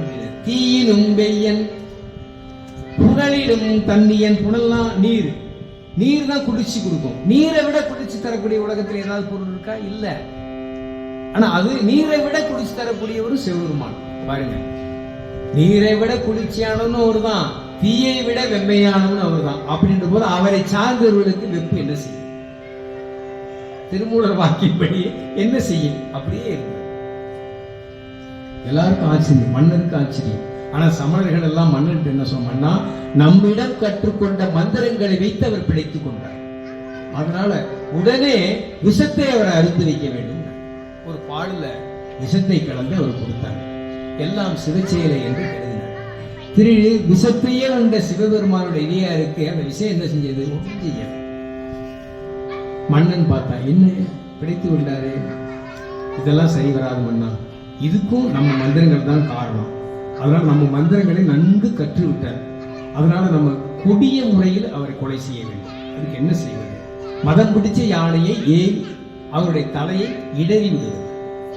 ஒரு பெரிய குழியை தோண்டி அவரை உள்ளே புதைத்து தலையை மட்டும் வெளியே வைத்துக் கொண்டு மதம் பிடிச்ச யானை ஏவி விடுங்கன்னு சொன்னார். மதம் பிடிச்ச யானை ஏவி விட்டார். அந்த யானை வேகமா வந்தோர் சாமி பாடினார். சுண்ணவெண் சந்தன சாந்தும் அப்படி அருமையான சிறுபதிகள், இனிமையான பதிகம்.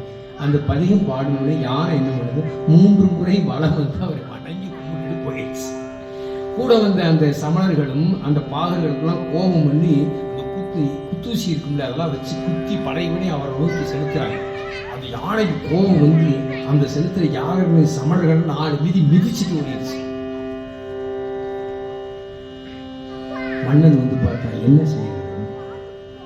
மன்னா, இது ஒரு நிலவு, நம்ம நிலப்பகுதியில கொலை முயற்சி செய்யறதுனாலதான் அவர் தப்பிச்சுக்கிறாரு. அதனால கடலுக்குள்ள அவரை தூக்கி போட்டா சரியானது, மீண்டு வர வாய்ப்பு இல்லை, அவர் மந்திரங்களும் படிக்காது அப்படின்னு சொன்னார். சரி, அப்படியே செய்யுங்க. கடல்ல தூக்கி போடும்போது திருப்பாதிரிக்குடி கடலூர், அங்கே பெரிய கருங்கல்ல கட்டி அவரோடு ஒன்றை பிடித்து மலை உச்சியில கொண்டு போய் போட்டார். நடுக்கடல்ல தூக்கி வீசி போட்டார். அப்போது சொன்ன சொற்றுணை வேதியன் சோதிவானவன் பொற்றுணை திருந்தடி பொருந்த கைதுல கற்றுணை பூட்டியோர் கடலினில் பாய்ச்சினும் நல் துணையாவது நமச்சிவாயவே. நல்ல கட்டி கடல்ல தூக்கி போட்டாலும் நமக்கு துணையாக இருப்பது இறைவனுடைய மகாமந்திரமாய திரு ஐந்தெழுத்தே என்று 5 எழுத்து திருப்பதிகம் பாடினார். 5 எழுத்து திருப்பதிகம் பாடின வர்ண பகவான் கடலரசன் என்ன பண்ண, தன்னுடைய அலைகளை கைகளாக கொண்டு அந்த கல்லையே மிதக்க வைத்து அப்படியே போய் கரை சேர்த்துட்டான். இது என்னுடைய பாக்கியம் இல்லையா, நாவுக்கரசு கரை சேர்த்த பாக்கியம் இல்லையான்று நெகிழ்ந்து போய் கரை சேர்த்தான். அவர் கரையேறிய குப்பம் என்று இன்றும் அது பேசப்படுகின்ற கடலூர் பகுதி. அதை கண்டு, அந்த காட்சியை கண்டு இப்பெல்லாம் வந்து மக்கள் விழிப்புணர்வு ஆயிட்டாங்க. கடலூர் மக்கள் எல்லாம் ஒன்று திரண்டு அடியார்கள் வந்து இறைவனுடைய அருள் பெற்ற அடியாரை திருநாவுக்கரசரை அவர் நல்ல மேலதாளத்தோடு வரவழைத்து கோயிலுக்குள் வழிபாடு செய்து மகிழ்ந்தார்கள். இப்படி அவருடைய புகழ் எங்கும் பரவ மன்னன் அந்த சமண சமய நெறி வந்து சரியல்ல என்பதை நன்கு புரிந்து கொண்டார். திருநாவுக்கரச பெருமாள் திருவதிகை வீரட்டாளன் வந்து அவருடைய தாழ்மடலில் வீழ்ந்து வணங்கிறார். மேலும் வந்து அடியேனுக்கு உபதேசம் செய்து அருள வேண்டும் என்று வேண்ட அந்த மன்னனையும் பல்லவ மன்னனையும் திருத்தினார். அவர் அதுக்கு பிறகு பல்லவ மன்னன் நிறைய திருக்கோயிலுக்கு திருப்படி செய்து அவருடைய திருப்படி செய்த ஆலயங்கள்லாம் இன்றும் பொலிவு சிறப்போடு இருக்கின்றன. அப்படி அந்நாடே சிறப்போடு செய்த சுவாமி திருநாவுக்கரச பெருமான் பல திருத்தலங்கள் இறைவன் உரைகின்ற ஒவ்வொரு திருத்தலங்களை எல்லாம் பாடி பரவி கொண்டு ஒவ்வொரு திருத்தலமாக வருகின்றார். அப்படி வரும்போது திரு பெண்ணாகடம் அப்படின்னு ஒரு திருத்தலத்திற்கு வருகின்றார். அந்த பெண்ணாகடம் திருத்தலத்திற்கு வரும்போது அவர் என்ன நினைக்கின்றார் என்று சொன்னா, சாமி, நான் இத்தனை வருஷம் சமண சமயத்திலே இருந்துட்டேன், அந்த சாப்பாட்டைத்தான் நான் சாப்பிட்டிருக்கேன், அதுல வளர்ந்த உடம்பு தான் இந்த உடம்பு, இந்த உடம்பை நான் வச்சிட்டு இருக்கேன், எனக்கு விருப்பம் இல்லை, அதனால அந்த உடம்பை விட்டு உயிர் பிரிய வேண்டும், அதனால எனக்கு இந்த உடம்பே வேண்டாம் அப்படின்னு கதறி அழுகிறார். அப்புறம் நினைந்து பார்க்கிறார், இந்த உடம்பே அப்படிதான் இருந்துதான் நான் வாழ வேண்டும் என்று தங்களுடைய திருமணம் அப்படி இருந்தால் சிவச்சன்னங்களை என்னுடைய தோளில் பொறித்து வைக்க வேண்டும் என்று. அப்ப யாரும் அறியாத சிவபூத கணங்கள் அவருடைய தோல்ல திரிசூலத்தையும் நந்தீஸ்வரர் நந்தி சின்னத்தையும் பொறித்துவிட்டார். அதை கண்டு வெறும் மகிழ்ந்திருந்தார். பெருமாள் அருளே அருள். இப்ப மகிழ்ந்தாலும் அவருடைய உடம்பை பார்க்கும்போது திரிசூலமும் நந்தியும் தான் வரும். இது சமணத்தை பற்றி நீங்க சிந்திக்க வாய்ப்பே இல்லை. அது இறைவன் அவருக்கு அருள் செய்தார். இப்படியே வருகின்றார். சக்தி முற்றம் என்ற தலத்திற்கு வருகின்றார். அந்த சக்தி முற்றம் அம்பாள் வழிபட்ட தலம். பட்டீச்சருக்கு பக்கத்துல, பட்டீச்சர் ஆலயம் சக்தி பக்கத்துல நடந்தே போயிடலாம். சக்தி முற்றத்திலிருந்து பெருமான அம்பாள் வழிபட்ட தலம் கருணை மிக்க தலம் அல்லவா. அந்த தலத்தை வணங்கி பெருமான்கிட்ட வேண்டுகின்றார். பெருமானே, தங்களுடைய இந்த பொன்னா திருவடியை என் சிறமீது வைத்து அருள வேண்டும். திருவிடி தீட்சைன்னு சொல்லுவோம். திருவிடி தீட்சைக்கு பொன்னா திருவி அடியனுடைய சிறமீது வைத்து அருள வேண்டும் என்று கண்ணீர் மல்க வேண்டுகின்றார். அப்போது சக்தி கூட்டத்து பெருமான் நீ நல்லூர் வா அப்படின்னு. நல்லூர்ல வா அப்படி பல தலங்கள் எல்லாம் திருநல்லூருக்கு வருகின்றார். அங்க சாமி திருமண கோலத்தில் இருக்கின்ற அருமையான தலம் பஞ்சவர்ணேஸ்வர பெருமான். 5 வண்ணத்துல சாமி 5 காலத்திலே காட்சியளிக்கின்ற பெருமான். அங்கு உமையொரு பாகனாக காட்சியளிக்கின்ற பெருமான். அங்கு சிவலிங்கத்துக்கு பின்பு அம்மையப்பராவே உருவ திருமணியாக எழுந்தள்ளிக்கின்ற பெருமான். அத்தகைய பெருமான கண்ணீர் மொழி அங்கு பிரார்த்தனை செய்கின்றார். அப்போது சொல்லாது, உன்னுடைய நினைப்பதனை. திருநாவுக்கரசருடைய நினைப்பு என்ன? இறைவனுடைய திருவடி அடியேன் சிறை மீது வைத்த திருவடி தீட்சை வேணும்னு கேட்கிறார். உன்னுடைய நினைப்பதனை முடிக்கின்றோம். நீ என்ன நினைக்கிற அதை நான் முடிக்கிறேன்னு சொல்லி இறைவன் திருவடி அவருடைய சிரசு மேல வச்சிட்டார். அதுக்கு மேல பாக்கி உலகத்தில் எதுவுமே இல்லை. அது மிகப்பெரிய முக்தி பேர். உன்னுடைய நினைப்பதனை முடிக்கின்றோம் என்று சென்னிமிசை பாதமணர் சூட்டினான் சிவபெருமான் என்று சேக்கலார் பெருமான் அருள்வார். திருவடி தீட்சை அவர் ஆனந்தத்துக்கு அளவே இல்லை. பெருமான் நம்ம தன்னை பரிபூர்ணமாக ஏற்றுக்கொண்டார் அல்லவா, ஆண்டு கொண்டார் அல்லவா. இந்த ஆளுடைய அரசு மகிழ்ந்து வேண்டு பல சிவத்தலங்களை எல்லாம் தரிசித்துக் கொண்டு வந்து சிதம்பரத்துக்கு வருகின்றார். சிதம்பரேஸ்வரை கண்ணீர் மொழி தரிசி பல காலம் இருந்து திருஞான சம்பந்தருடைய அந்த சிறப்புகளை எல்லாம் கேள்விப்பட்டு அவரை தரிசிக்க வேண்டும் என்று சீர்காழி நோக்கி வந்து திருஞான சம்பந்தரை தரிசித்து வருகிறார். அவரிடம் சில காலம் அவர் தங்கியிருக்க அவரிடம் சில யாத்திரையை மேற்கொள்கின்றார். அப்படி யாது திருவேலிமிரலை என்ற தலத்துக்கு வருகின்றார்கள். அங்கு இருவரும் மடத்தில் தங்கி இருக்கிறார்கள். அப்போது பஞ்சம் வந்தது, வறுமை வந்தது. அதுக்கு பஞ்சம் வறுமை ஏன் தெரியுமா? மழை பெய்யலைன்னா வரும், மழை பெய்யல, பஞ்சம் வறுமை வந்தது. அப்ப வறுமை உணவுக்கு என்ன பண்றது? பிரச்சனை. அப்ப திருஞான சம்பந்தர் நாவுக்கரசும் எல்லா வல்ல அவருடன் இருக்கின்ற அடியார்கள் உணவு கொடுக்கணும் இல்லையா? ஆகவே எல்லா வல்ல பெருமானை திருவேலிமிழனாவை பெருமானை வணங்கி பதிகம் பாடுகிறார்கள். திருஞான சம்பந்தர் வாசி தீரவே காசு நழுவர் பதிகம் பாட அவருக்கு சாமி ஒரு படியில ஒரு பொற்காசு வச்சுட்டார். அந்த பொற்காசை எடுத்து போய் கொடுக்குறாங்க. அங்க போய் கடையில போய் கொடுக்கும்போது அந்த பொற்காசு அது மாற்று உரைத்த தங்கம். அதை மாற்று உரைக்கணும், அதை செக் பண்ணணும், சரியா இருக்கான்னு பார்க்கணும். அன்னைக்கு அந்த சொக்க தங்கம் அதுக்கு நல்ல தங்கமான பார்க்க அரண்மனையில போகணும். அரண்மனையில போய் பார்த்துட்டு அதை சோதித்து பின்பு அவர்கள் சரின்னு சொன்னதுக்கு பின்னாடி அந்த கடைக்கு அப்புறம் தான் அது பாஸ் ஆகும், அப்புறம் தான் அது பொருள் கொடுப்பாங்க. இது தாமதமாகும் இல்லையா? அதுக்கு நீ உதாரணமா இந்த காலத்துல சொல்றேன். இப்ப நம்ம கேஷா கொடுக்கறதுக்கு செக்கா கொடுத்தா என்ன பண்ணுவோம்? நீங்க நேர பேங்க்ல போய் போடணும், அதை அவங்க பேங்க் போகணும், பழையபடி ரிட்டர்ன் ஒரு நாள் 2 நாள் ஆகும். அப்ப செக் மாதிரி வச்சுக்கோங்க, தாமதமாகும். இப்ப நான் ஞானசம்பந்தரி சாமி கொடுத்தது என்ன? அந்த மாற்று உரைக்கப்படாத தங்கம், வாசி உள்ள தங்கம். அதனால தாமதமாகத்தான் வந்தது. இங்கே தாமதமாகத்தான் உணர்வு எடுக்குது. ஆனா திருநாவுக்கரசர் பெருமானுக்கு சாமி தேவார பாடியுடன் சொக்க தங்கத்தை கொடுத்துட்டாரு. அந்த தங்கத்தை போய் கடையில கொடுத்துட்டு உடனே அவங்க பார்த்துட்டு உடனே பொருள் கொடுத்துட்டாங்க. திருநாவுக்கரசர் சாமி எவ்வளவு திருநாவுக்கரசர் உடவார பணி, திருத்தொண்டு, கதை துணியில கண்டபடி கைத்திருத்தொண்டு செஞ்சா சாமி உடனே கொடுப்பார். ஏன்னா உழைப்பவர்களுக்கு அவர்களுடைய வேர்வை காய்வதற்கு முன்பாகவே நாம கொடுக்கணுமா கூலி அப்படின்னு நம்ம சாஸ்திரம் தெரியும். அது எத்தனை பேர் செய்யறாங்கன்னு தெரியல. உழைப்பாளி உடனே சாமி அவ்வளவு முக்கியத்துவம் கொடுக்கிறார். உழைச்சா உடனே கொடுக்கணும். அதுக்காக அவர் உழைக்கவே சொல்லார். அவர் குழந்தை சாமி. அதுக்காக நம்ம அந்த வேறுபாடுக்கு போய் வேணாம். நாவுக்கரசருக்கு உள்ள முக்கியத்துவத்தை நம்ம அந்த இடத்துல சிந்திக்கணும். அவ்வளவு முக்கியத்துவம். இப்படி பஞ்சகால முடிவுகளுக்கு சாமி நாள்தோறும் பொற்காசு இருவருக்கும் கொடுத்தார். இதனால பஞ்சம் தீர்ந்தது, பசி தீர்ந்தது, சந்தோஷமா இருந்தாங்க. சாமி பாருங்க, ஒரு பதிகம் பாடினா தங்கமே கொடுக்குறாரு, பணமே கொடுக்குறாரு. அப்ப பதிகம் பாடினா அனைத்தும் கிடைக்கும். உலக செல்வங்களும் கிடைக்கும், செல்வத்திற்கெல்லாம் செல்வாய செல்வமான முக்தி செல்வமும் அவருக்கு கிடைக்கும். இந்த ரெண்டையும் ஒரே சேர தரவல்லவர் சிவபெருமானை தவிர வேற யாரும். ஒவ்வொரு தெய்வம் ஒண்ணு கொடுக்கும், ஆனா சிவபெருமான எல்லாமே கொடுப்பார். ஏன்னா அவர்கிட்ட எல்லாமே இருக்கிறதான் கொடுக்குறாரு. மற்றவங்ககிட்ட ஒரு சில கொஞ்சம் கொஞ்சம் தான் இருக்கும். அந்த கொஞ்சம் கொஞ்சமே யாரு? சாமி கொடுத்ததுதான். இதுக்கு இன்னும் குருன்னு கொடுக்குறாரு. இப்படி பஞ்சம் தீர்த்து அவர் மழை பொழுது பஞ்சம் தீர்த்து இங்க இருந்தாங்க. அடுத்து அப்படியே திரு மறைக்காட்டுக்கு வருகிறார்கள். அந்த கோயிலுடைய கதவு மூடி இருக்கு. அங்க சுற்றி ஒரு சின்ன ஒரு கதவு இருக்கும். அது வழியா தான் கோயில்ல போய் எல்லாம் சாமி கொடுத்துருக்காங்க. இங்க நாவுக்கரசருக்கு ஞானசம்பந்தர் ஏன் கோயில் கதவு மூடி இருக்கிறீங்க, ஏன் சுத்தி போய் கும்பிடுறீங்கன்னு கேட்டாங்க.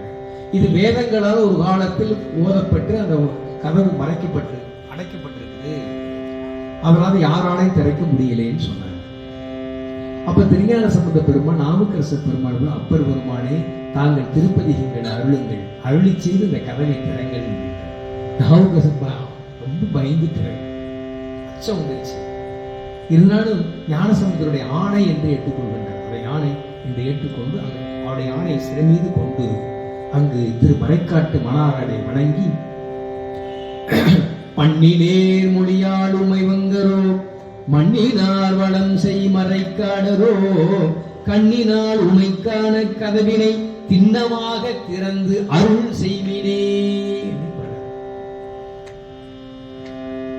என்று சிவனடியார்கள் பூஜை பட்டகத்தை திறக்கும் போது இந்த பாட்டை பாடிதான் திறப்பாங்க. அந்த வழக்கம் என்று இருக்கு.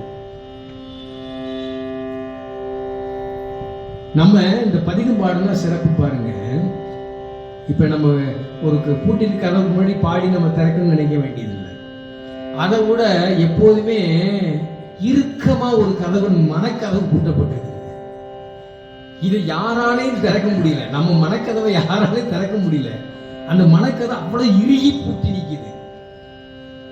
அந்த மனக்கதவை திறந்தாதான், அந்த அகம் திறந்தாதான் அந்த அகத்திற்குள் இருக்கின்ற பெருமானை காண முடியும். அகம் பூட்டப்பட்டிருக்கு. இந்த பதிகத்தை நாள்தோறும் பதித்தா அந்த அகக்கதவு திறக்கும். இது வேற நமக்கு என்ன வேணும்? அகபூஜை செய்யலாம். அந்த பதிகம் பாடினா அத்தகைய பலன் உண்டு. இப்படி பதிகம் பாடி கதவை திறந்த சாமி. திறந்த உடனே அற்புதம் அனைவரும் காண நிகழ்ந்தது. அடுத்து அப்பர் பெருமான் சொல்றார், இதை நம்ம திறப்பித்ததை போல பதிகம் பாடி நம்மளால பூட்டவும் முடியும். ஆகவே ஞானசம்பந்த பெருமானை தாங்கள் கதவை பூட்டுங்க, திருக்காப்பிடுங்கள். சாமி பதிகம் பாடு திருக்காப்பிடுங்கள். இப்படி பதிகத்துக்கு அவ்வளவு ஆற்றல் இருக்கு என்பதை இந்த வரலாற்றுடன் நமக்கு அறிந்து கொள்ள முடியும். இப்படி பதிகம் அற்புதம் செய்தவர்கள் எல்லாம் அந்த திருஞான சம்பந்தர் அடுத்து மதுரை செல்கின்றார். திருநாவுக்கரசர் பல தலங்களை எல்லாம் தரிசித்துக் கொண்டு நிறைய தலங்கள்லாம் அவரை திருச்சிக்கு பக்கத்தில் திரு பைங்கீலி அப்படின்னு ஒரு தலம் இருக்கு. அந்த தலத்தை நோக்கி வருகின்றார். அவர் மட்டும் வந்துகிட்டு இருக்க, கூட யாரும் இல்லை. வந்துகிட்டு அவருக்கு பசி, மத்தியானம் ஒரு 12 மணி பசி ஒரு பக்கம். சித்திரை மாச வெயில் இதே மாதிரிதான், கொடுமையான வெயில். எப்படி இருக்கும்? பசியும் இருக்கும், தாகமும் இருக்கும், நீரும் வேணும், உணவும் வேணும். முற்றுணர்வினன் அப்படின்னு சிவபெருமானுடைய பேர் முற்றுணர்வினன் ஒரு பேரு. என்னன்னா எல்லாம் அறிந்தவர் அர்த்தம். யாருக்கு பசி இருக்கு, தாகம் இருக்குன்னு அவருக்கு தெரியும். நீங்க அமெரிக்கால இருந்தீங்க, லண்டன்ல இருந்தா, யாரா இருந்தாலும் தெரியும். எந்த உலகத்துல இருந்தாலும் எந்த உயிருக்கு என்ன தேவைன்னு அவருக்கு தெரியும். இங்க திருநாவுக்கரசுக்கு என்ன தேவைன்னு அவருக்கு தெரியாதா? தன்னுடைய அடியவருக்கு பசியும் தாகம் இருப்பதை அறிந்து ஒரு அந்தல கோலம் கொண்டு வருகின்றார். திருப்பைங்கேலி கோயிலுக்கு முன்னாடி அவர் வந்துகிட்டு இருக்கும்போது முன்னாடியே அவரே ஒரு குளத்தை ஏற்படுத்துகிறார். புதிதாக ஒரு குளம் சாமி விட்டுறார். ஒரு நந்தவனம், குடிந்த நந்தவனம் ஒன்று அமைக்கிறார். கையில ஒரு சின்ன தண்ணீர் பந்தல், கையில பொதிச்சோறு அப்படின்வாங்க, கட்டுச்சோறு. அந்த காலத்துல வெரைட்டி ரைஸ் இருக்கு பாருங்க, சித்திரானம் அப்படின்னு சொல்லுவோம். இதெல்லாம் கட்டிட்டு ரெடிமேடு சாப்பிடுறது. சாமியான பசியோட வரவங்களுக்கு தான் அப்பப்பி சமைச்சதா கொடுத்துட்டு இருக்குமோ, தயார் பண்ண சாதம் வச்சிருக்க, கட்டுச்சோறு பொதிச்சோறு வச்சுட்டு காத்திருக்கிறார். திருநாவுக்கரசருக்காக சாமி காத்திருக்கிறார். திருநாவுக்கரசர், ஐயா நீங்கள் பசியும் தாகத்தோடு இருப்பதை போல தெரிகிறது, ஆகவே நீர் உணவுக்கு சற்று இழைப்பாருகின்றார். சரி, எல்லாம் பெருமாளுடைய கருணை சொல்லி அவர் கொடுத்த நீரையும் அந்த உணவையும் உண்டு அந்த குளத்துல நீரை அருந்திட்டு அந்த குளிர்ந்த சோலையில சற்று நேரம் இருக்கிறார். அடுத்து உடன் சாமி வந்தார் இல்லையா, அந்த வந்தவர், நீங்கள் எங்கே செல்கிறேன் கேட்க, நம்ம பைங்கீழி, நானும் பைங்கீழி தான் செல்கிறேன் என்று இருவரும் செல்கிறார்கள். பைங்கீழையுடைய அந்த கோயிலுடைய திருவாசல் வரும்போது சாமி மறைந்து விடுகின்றார்.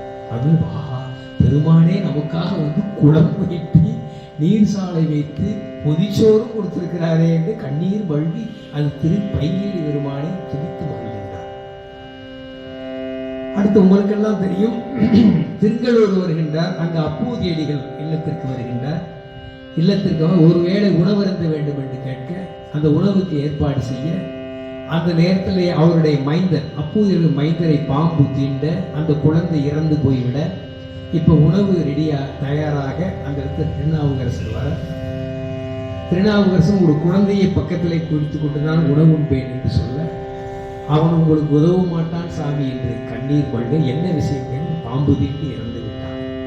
ஐயோ, இப்படி இறந்த குழந்தையை வைத்துக் கொண்டு எனக்கு இது இருந்தா என்று கண்ணீர் கொண்டு அந்த குழந்தையை எடுத்துக்கொண்டு திங்களூர் பெருமானுடைய திருமுகம் வைத்து ஒன்று கொலாம் என்ற அருமையான திருப்பதி 1, 2, 3 என்ற 10 எண் அலங்காரம் சொல்வார். அப்படி அருமையான சுவையான தேவாரம், ஆற்றல் மிகுந்த தேவாரம், பொருள் புதிந்த தேவாரம். இந்த தேவாரத்தை பொருள் உணர்ந்து படிக்கும் போது சாமியுடைய திருக்காட்சி நம்ம கண்டுக்கு முன்னாடியே தெரியுங்க. ஏன்னா 1, 2, 3 வரிசை அந்த எல்லாம் பாடுவாரு. அவ்வளவு நம்ம அதெல்லாம் வாக்காலே சொல்ல இயலாது. அவ்வளவு பொருள் பொதிந்த பதிகங்கள் பாட அவருடைய விஷம் நீங்கிய அந்த குழந்தை தூங்கி எழுந்ததை போல எழுந்தார். நாவுக்கரசரை வணங்கி அவர் அழைத்துக் கொண்டு வந்து மீண்டும் இருந்து கொண்டு பல தலங்களை எல்லாம் தரிசித்துக் கொண்டு நிறைவிலே அவர் திரு காணத்தி வருகின்றார். அந்த காலத்துல காணத்தி மலையை தாண்டி யாரும் செல்ல மாட்டாங்க. திருஞான சம்பந்தர், சூழ்நிலை சாமிகள் யாருமே போகல. திருநாவுக்கரசர் மட்டும் திரு காலத்தை வணங்கி கொண்டு வடக்க உள்ள தலங்களையும் தரிசிக்க வேண்டி திரிசைலம் என்று சொல்லக்கூடிய திருப்பருப்பதம் ஆந்திராவில் இருக்கிறது, ஆந்திர தேசத்துல இருக்கு. அந்த திருப்பதம் சென்று பெருமான் வணங்குகிறார். நம்ம ஆச்சாரியோட அவர் தான் வடக்க போய் தரிசனம் பண்ணவர் திருநாவுக்கரசர். 70-75 வயசு இருக்கும் சாமி போற காலங்கள்லாம் வைக்க. அந்த வயசுல திருப்பருப்பதம் போய் சாமியை செலுத்தி அங்க மல்லிகார்ஜுன பெருமான் கண்ணீர் மல்க தூக்கி பதிகம் பாடுங்க. திருப்பருப்பத்து பெருமானை பதிகம் பாடி சொல்லுகிறார். இப்படி ஆந்திர தேசம், அடுத்து கன்னட தேசம், அங்க கோகர்ணம் அங்க தரிசிக்கிறார். அடுத்து மாலவ தேசம், மத்திய தேசம், இன்னைக்கு நம்ம மாநிலமா பிரிச்சிருக்கோம். அப்படியே போய் அன்னைக்கு உத்தரப்பிரதேசம் சொல்லக்கூடிய அந்த காசி வாரணாசிக்கு சென்றிருந்தார். அங்க காசி என்பது தடங்கண்ணியம்மை விசாலாட்சி சமேத விஸ்வலிங்கம் என்று சொல்லி விஸ்வநாத பெருமானை கண்ணீர் மழுந்து துதித்து, கங்கை நீராடி பெருமானை துதித்து, அப்போ அதுவரை உடன் அடியார்கள். அவர் அந்த காலத்துல காசிக்கு மேல பயணம் யாருமே செல்ல மாட்டாங்க. அந்த காலத்துல அப்படி இருந்தது. ஏன்னா அடர்ந்த வனமா இருக்கும். அப்ப திருநாவுக்கரசர் மட்டும் துணிந்து கைலாயநாதனை தரிசிக்க வேண்டும் என்று முடிவெடுக்கின்றார். உடன் வருகின்ற அடியார்கள் எல்லாம் யாரும் வரல. அது காசியோடு நின்று போய்விட்டார்கள். இப்போது வனம் முழுசா வனம், நிறைய கொடிய மிருகங்கள் வசிக்கின்ற வனங்கள். மிருகங்களே அந்த வனத்திற்குள் சொல்ல தயங்குமா, அப்படி கொடிய வனம், அடர்ந்து இருக்கின்ற வனம், புதருமாய் மண்டி கிடக்கும். அவர் தனி ஒருவராக வயது முதிர்ந்த சுவாமி அப்படி தனி ஒருவராக அவரை கண்டு மிருகங்கள் எல்லாம் தொழுது. அவருடைய தவம் அவ்வளவு உயர்ந்தது. அப்படியே நீண்ட சென்ற கைலாயனாலே சொல்லியிருந்தார். அப்புறம் ஒரு காலத்தில் அவரால் நடந்து போக முடியல, தவழ்ந்து போகிறார். தவழ்ந்து போனா என்ன இருக்கும், அவருடைய அந்த முட்டி பகுதி, கால் பகுதி எல்லாம் தேய்ந்து, ஒரு தோல் தேய்கின்றது, சதை தேய்கின்றது, எலும்பும் தேய்கின்றது. இப்படி ரத்த சொட்ட மேல் பயணத்தை இவருடைய சிரமத்தை கண்ட பெருமாள் கருணாமூர்த்தி அல்லவா, அவர் முனிவராக வருகிறார். ஐயா, இவ்வளவு சிரமத்தோடு உடலை வரித்துக் கொண்டு எங்கே செல்கிறேன்? நான் கைலாயநாதனை தரிசிக்கிறேன். அது இன்னும் நீண்ட தொலைவில் இருக்குது. அது மிகவும் கடினம். உயிரே போனாலும் பரவாயில்ல, நான் அவரை தரிசித்துதான் ஆவேன். உறுதி, அந்த உறுதி, வைராக்கியம் சொல்ல, வைராக்கிய சிந்தனை. ஒருத்தருக்கு பக்தி, ஞானம், வைராக்கியம், ஐஸ்வர்யம், இந்த 4 இருக்கணும். இந்த வைராகியம் ரொம்ப முக்கியம். அதைத்தான் சாமி பார்ப்பார். இவனுக்கு எப்படி வைராகியம், உறுதிப்பாடு. நான் அந்த உடம்போடு உயிர் போனாலும் பரவாயில்ல, நான் கைலாயநாதனை தரிசித்து ஆகணும். அந்த உறுதிப்பாட்டை காண்பித்தார். கண்டுனே அவர் மறைந்தவர் கருள்கின்றார். திருநாவுக்கரசரை அருகில் உள்ள குளத்தில் நீங்கள் மூழ்கி திருவையாற்றில் எழுந்து அங்கே கைலாய தரிசனத்தை கண்டு மகிழ்வீர் என்று ஆசைப்படுகிறார். பெருமான் அந்த திருக்குளத்தை கண்டு திருக்குளத்தை தொழுது ஒரு பதிகம் பாடுகின்றார். அந்த பதிகம் நமக்கு கிடைக்கல நினைக்கிறேன். அந்த பதிகம் பாடி திருவைந்தெழுத்தை ஓதிக்கொண்டே அந்த குளத்தில் மூழ்குகின்றார். எழுந்து பார்த்த திருவையாற்றில் உள்ள குளத்தில் எழுகின்றார். நம்ம தமிழகத்தில் குளத்தில் எழும்போது அவருக்கு கைலாய தரிசனம். கைலாய எங்கும் அண்ட சராசரங்கள் அனைத்தும் சிவசக்தி ஸ்வரூபம். ஆண் பெண் தன்மையே கைலாய கோலம். சரம் அசரம். சரம் என்றால் நடந்து செல்வன, அசரம் என்றால் ஒரே இடத்தில் நிற்பன. அசரம், அசரத்துக்கு உதாரணம் மரம். மரம் போகுமா? நடந்து போவார். அதே இடத்துல ஒரே இடத்துல இருந்து அசரம். சரம் நாமெல்லாம் சரம், நடந்து போவது. பிற உயிர்கள்லாம் சரம், மரமெல்லாம் இப்படி அண்ட சராசரங்கள், சரம் அசரம். இந்த இரண்டுமே ஆண் பெண் தன்மை கொண்டதை காண்கின்றார். இது ஞான நிலையில் உள்ளவங்களுக்கு அது விளங்கும். எங்கு பார்த்தாலும் ஆண் பெண் தன்மையை காண்கின்றார். ஒரு யானை வருகின்றது, கூட பெண் யானை வருகின்றது, பெண் யானை வருகின்றது. ஒரு பாம்பு நாகம் வருகின்றது, ஆண் நாகமும் வருகின்றது, பெண் நாகமும் வருகின்றது. ஒரு சேவல் வருகின்றது, ஒரு கோழியும் வருகின்றது. எங்கும் ஆண் பெண் தன்மை என்ற அந்த சிவசக்தி ஸ்வரூபம் எங்கும் சிவமயமாக கண்ட அந்த கைலாய காட்சியை கண்டு மகிழ்கின்றார். அங்கு கையில பார்வதி, அங்கு வெள்ளி, வெள்ளி போன்ற பனிமலை. அந்த மலை மரகத கொடி, மரகதனா பச்சை நிறத்துல மரகத கொடி போன்ற அம்மையார். அது பக்கத்துல பவள மலை போல சிவபெருமான் இருப்பார். மரகத கொடி போன்ற தாயாருடன் பவள மலை, மரகத கொடி பச்சையா இருக்கும், அம்பாள் பச்சை, சாமி பவளம், செக்கச்சவேன்னு பவளம், பின்னாடி வெண்ணீரம் எப்படி இருக்கிறான் அதை கண்டு தொழுகின்றார். முன்னாடி நந்தீஸ்வரன் தொழுகின்றார், அதிகார நந்தீஸ்வரன் அனைத்தும் தொழுகின்றார். அந்த கைலாய காட்சி அவரை கண்டு தொழுது பெருமாளுடைய கருணை நினைகின்றார். நம்ம தமிழகத்திலே கைலாயத்தை காணலாம் என்பதுதான் நாவுக்கரசருடைய வாழ்வு, நம்மளுடைய வாழ்க்கை நமக்கு சுட்டி காட்டுகின்றது. இப்படியெல்லாம் தரிசித்து மேல பல தலங்கள் எல்லாம் தரிசித்துக் கொண்டு அடுத்து பாண்டிய நாட்டுக்கு வருகின்றார். அங்கேயும் தரிசித்துக் கொண்டு எல்லாம் நிறைவிலே திருப்புகழூர் என்ற தலத்திலே அங்கு தரிசனம் பண்ணி பதிகங்கள் பாடி அங்கு இருக்கும் போது அவருக்கு ஒரு உள் உணர்வு உணர்ந்து வரப்படுகிறது. அந்த உள் உணர்வு உணர்த்த அங்கு இறைவன் அவருக்கு ஒரு சோதனை செய்கின்றார். என்ன சொன்னா, ஒரு உழவார பணி செய்வார் இல்லையா, கூட்டி சீமார வச்சு கூட்டி சுத்தம் பண்ணுவார். பண்ணும்போது நிறைய பொண்ணும் மணிகளும் வாரி அரைச்சிட்டாரு குப்பையோட குச்சியார். பார்த்தா தங்க கட்டி கிடக்குது, வைரங்கள் ஒளி வீசக்கூடிய வைரங்கள் இருக்கு, நவரத்தர்கள் இருக்கு, எல்லாம் போடுது. சாமி என்ன பார்த்தாருன்னா, இந்த பருவட்டு கல் இருக்கு பார்த்தீங்களா, கல்லு உருண்டை கல் இருக்கும், அந்த உருண்டை கற்களும் அந்த வைரமும் சாமிக்கு ஒன்னா தெரிஞ்சது. எல்லாம் மொத்தமா கூட்டி சீமாவை கூட்டி தூக்கி குப்பையில போட்டார்.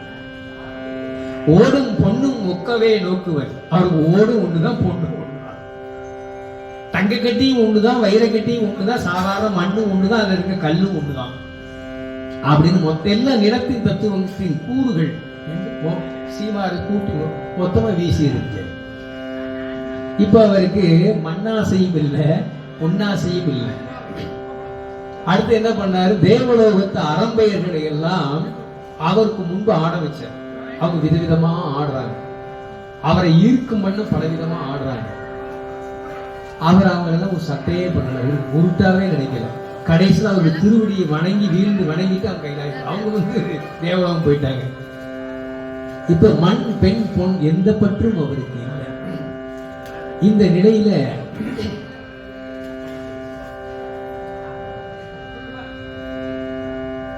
திருவையாற்று பதிகம், அருமையான திருப்பதிகம், உடனே எனக்கு ஞாபகத்தில் போகணும்.